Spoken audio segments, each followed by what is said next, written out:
En vertu de la formule que nous venons d'obtenir, qui est donc que la différence de pression entre deux points, c'est ρ fois G fois la différence de profondeur,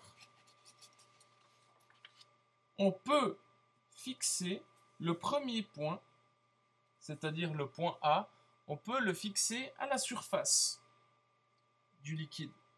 Et le point B a une certaine profondeur H.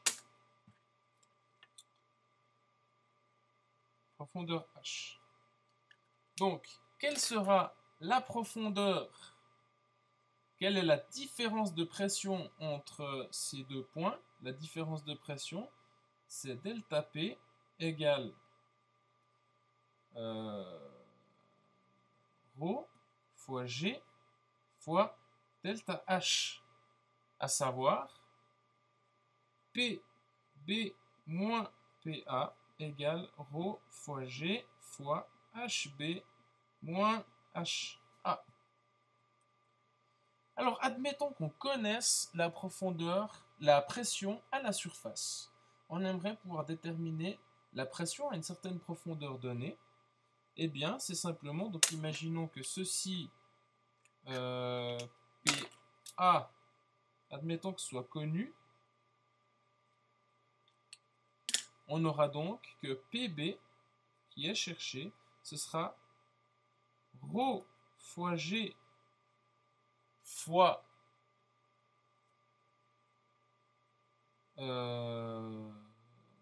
HB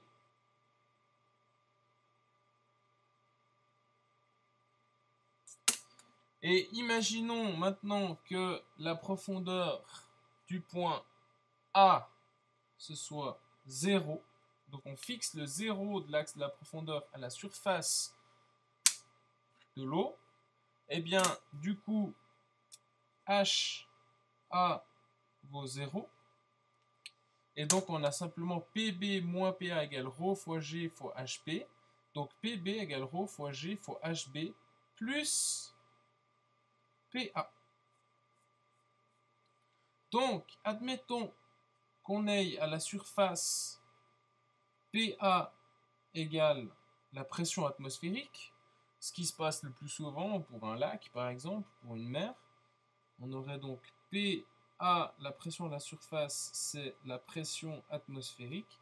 Et bien, on aurait PB égale ρ fois G fois HB plus la pression atmosphérique. Et donc, au lieu d'appeler ceci HB, on pourrait très bien l'appeler H, et puis ceci un point quelconque, et on aurait donc la pression à une profondeur H qui serait donnée par ρ fois G fois H plus eh bien, la pression à la surface.